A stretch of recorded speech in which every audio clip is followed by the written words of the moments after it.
सुख के दस्तावेज हो या दुख की वसीयत, गौर से देखोगे तो अपने ही दस्तखत होंगे। हमारे सुख और दुख का कारण हम स्वयं ही हैं।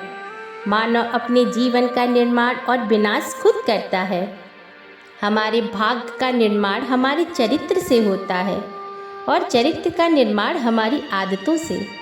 हमारी आदतें बनती हैं हमारे बार बार किए जाने वाले कार्यों से, और बार बार हम वही कार्य करते हैं जो विचार हमारे मन में बार बार आए। हर विचार एक बीज है और हमारा भविष्य उस बीज का वृक्ष है। हमारे भाग्य विधाता बनने का डीएनए हमारे विचारों में है। संसार की हर घटना विचारों से ही प्रारंभ होती है। वो विचार ही है जो व्यक्ति के लिए कर्मस्थल का निर्माण करते हैं। एक विचार ने ही तुलसीदास जी को महान कवि बना दिया था। एक विचार ने ही कुख्यात डाकू रत्नाकर को वाल्मीकि बना दिया था।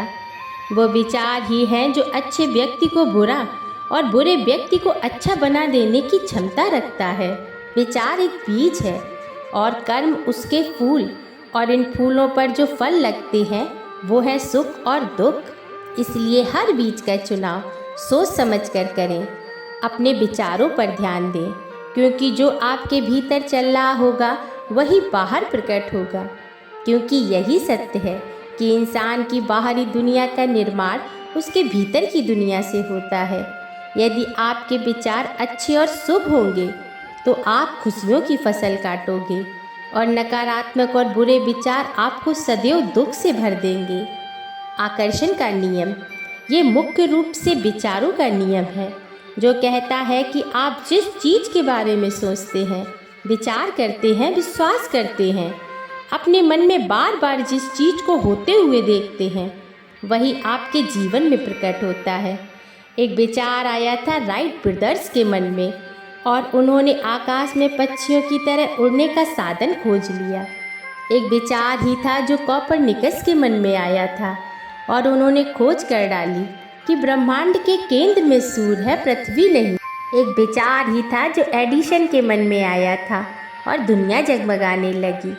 एक विचार ही था जिसने कोलंबस से दूसरी दुनिया की खोज कराई। ये बात ध्यान रखना, इंसान उस चीज़ को आकर्षित नहीं करता जिसे वो चाहता है, वो तो उस चीज़ को आकर्षित करता है जैसा वो भीतर से सचमुच होता है। आकर्षण का नियम भी तभी काम करता है जब आपकी चाहत और आपके भीतर चल रहे विचारों में सामंजस्य हो। जैसा हम अपने बारे में विचार रखते हैं वैसे ही हमें परिणाम मिलते हैं। इसीलिए अपने विचारों को बेहतर बनाए बिना आप अपने जीवन की परिस्थितियों को बेहतर नहीं बना सकते। यदि आप अपने आसपास की परिस्थितियों से संतुष्ट हैं तो आपको अपने विचारों को बदलने की कोई ज़रूरत नहीं। पर यदि आप दुखी हैं, परेशान हैं, आपकी परिस्थितियां ठीक नहीं हैं, तो आप ज़रूर गौर करें कि आपकी सोच कैसी है। अपने विचारों को कुरेदें। हमें बाहरी परिस्थितियों को दोष देने के बजाय अपने भीतर झांकना होगा। वो कहते हैं ना, जो खोजता है वही पाता है, जो द्वार खटखटाता है उसी के लिए द्वार खुलता है। अपने मन के द्वार को खटखटाइए और देखिए कि उसके भीतर कौन से विचार अधिकार जमाए बैठे हैं। याद रखना, हमारे भाग्य विधाता बनने का डीएनए हमारे विचारों में है। हर विचार एक बीज है और हमारा भविष्य रूपी विशाल वृक्ष इसी बीज में सोया रहता है। जैसा आप सोचते हैं, जैसे आपके विचार होंगे, वैसे ही एकदम सटीक परिणाम आपकी हथेली पर रख दिए जाएंगे। यही हमारा भविष्य होगा। ये सत्य नहीं है कि जिसके लायक हम हैं हमें वही मिलता है। सत्य तो ये है कि हमें वही मिलेगा जिसके लायक हम खुद को समझते हैं। अपने विचारों को शुभ रखो, शुद्ध रखो, सकारात्मक रखो, ऊंचा रखो। क्या खूब कहा है। परमात्मा हमारा भाग्य नहीं लिखते, हमारे विचार, हमारे व्यवहार, हमारे कर्म ही हमारा भाग्य लिखते हैं।